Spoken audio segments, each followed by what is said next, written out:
Thanks, Shamroc. It's time for us to help out those who are wanting a promising relationship together with our dating do's and don'ts. Yeah, we're talking about AGRers, or age gap relationships. And while every relationship is very unique, we want to go over some generalizations about the pros and cons of an age gap relationship. And according to an analysis of the most recent United States Census data that's available, about 8.5% of married couples are in an AGR, which just is about 1.3% of those involving an older woman. So in the most cliched version of a May-December romance, a beautiful younger woman trades her looks and youth for a wealthy older man's resources.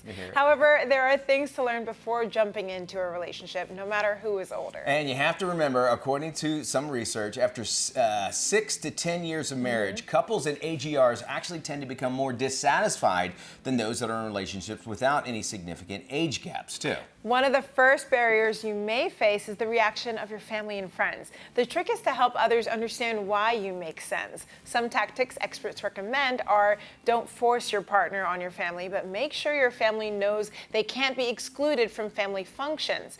Tell your family you understand their concerns, but don't get caught constantly defending your partner. Be a team. When you're with your family, don't leave your partner alone for long periods of time if you're concerned about avoiding uncomfortable situations. And if all else fails, keep family visits short. Yeah, so now there's some other things you need to think about as well. Things like, do you or don't you want to have kids together? If a woman is older, they may not be able to or actually want kids.